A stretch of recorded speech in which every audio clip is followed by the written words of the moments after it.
July 4th, 2021, a day Blaine Smith fought for during his 21 years in prison. I was happy, I was crying. The truth finally freed him from a wrongful conviction. First, I was really mad because they took my life away. And he had a lot to do with his own freedom, because he insisted from day one that he was innocent. Smith's attorney, Joseph Landusky, says the alleged crime happened in 2000 at a home in Pickerington. All right, Awoken Warriors, let's talk about this story out of Ohio. Ralph Blaine Smith, who was wrongfully imprisoned for 21 years for a crime his lawyer says never even happened, was released from prison, and earlier this year he was awarded $1.3 million in a settlement from the state of Ohio. Mr. Ralph Blaine Smith always maintained his innocence. When his case was re-examined, prosecutors couldn't support with hard evidence that the alleged home invasion that he was convicted of ever even happened. Ralph Smith stated, "There were times I couldn't take another minute of being incarcerated, but I had to keep fighting through because I knew I was innocent."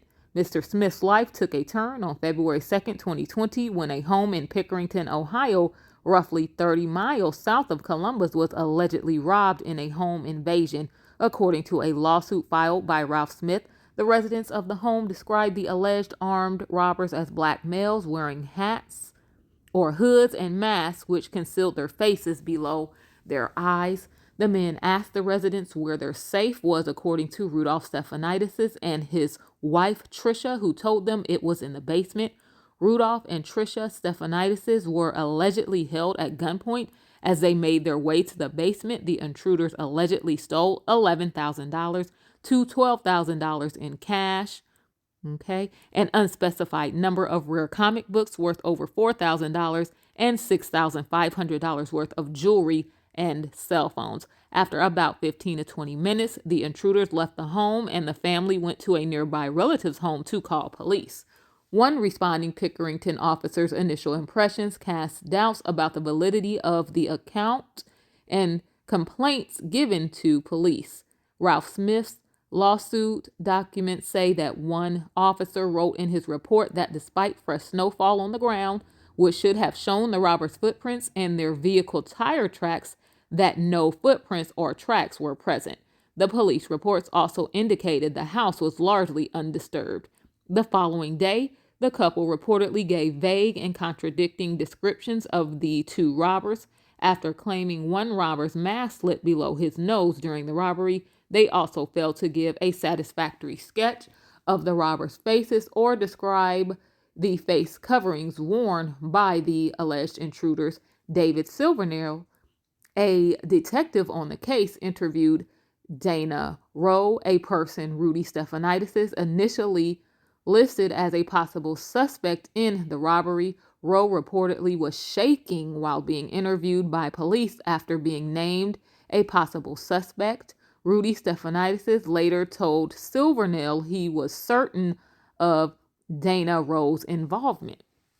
Ralph Smith's attorney, Joseph Landusky, accused Silvernail of failing to follow up on investigating Rowe after the interview. Dana Rowe was friends with Ralph Smith's ex-girlfriend, Mary Office, who implicated Ralph Smith to the Stefanidis as the culprit behind the robbery, according to Smith's lawsuit. As the investigation continued, Detective Silvernail showed the victims a photo of Smith because the victims admitted they never saw him prior to their grand jury testimony. The victims' eyewitness identification of Smith led a grand jury to indict him with 2 counts of aggravated robbery, 2 counts of kidnapping, and 1 count of theft. Ralph Smith was the only one tried in this case, despite the couple alleging that there had been 2 intruders. The prosecution's case relied on the victims identifying Smith from a photo because no other evidence linked him to the case. Ralph Smith was convicted of his charges and he was sentenced to 67 years in prison. He said he spent most of his time in prison studying the law to prove his innocence.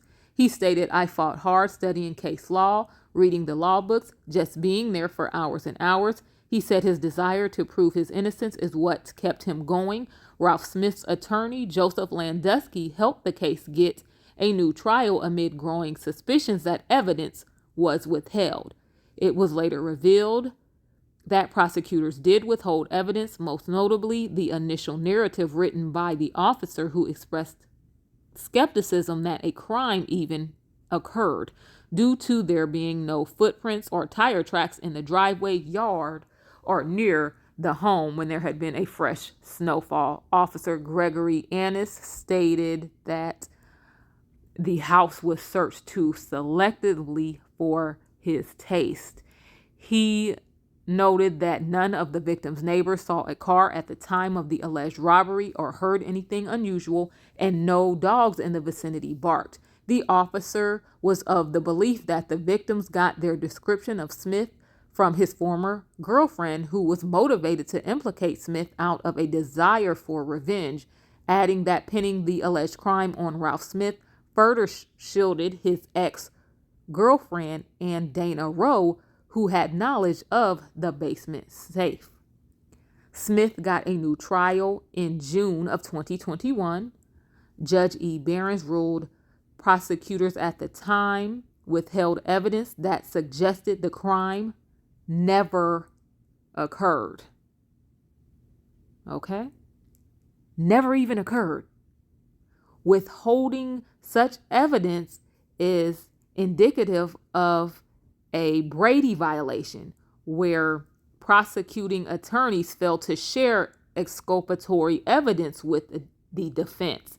On July 2nd, 2021, Smith was released from prison on bond. He was later freed from his ankle monitor in September of 2021.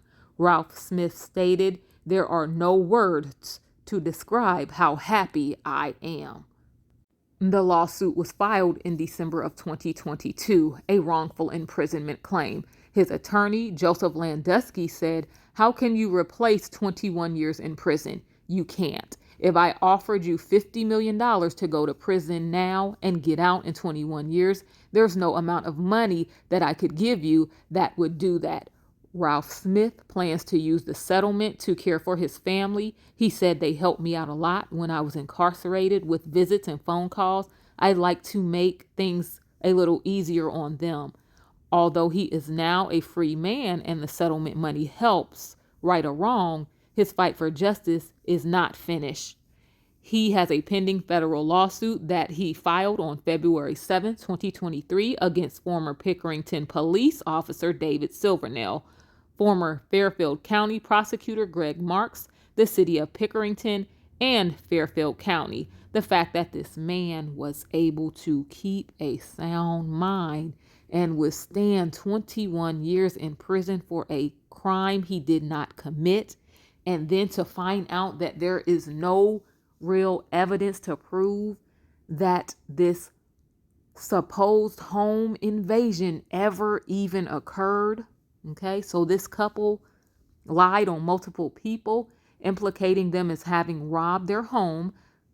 Some people have absolutely no empathy or even a conscience to be the catalyst that caused an innocent man to spend 21 years in prison.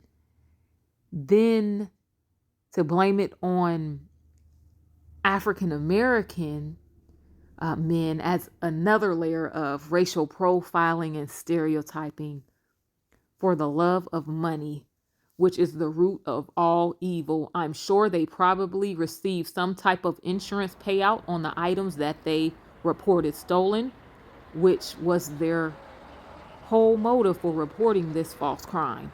These people didn't even care that they were causing an innocent man to be sent to prison. $1.3 million is not enough. He still has to compensate his lawyers. Okay, the money will help him along the way, though nothing can make up for the 21 years this man lost behind bars. The psychological effects and trauma he has endured due to lies and cover-ups by the people who are sworn to protect and serve are absolutely devastating. Mr. Ralph Blaine Smith's strength is admirable. I am hoping that he wins his federal lawsuit as well, Whatever they award him, he deserves that and much more.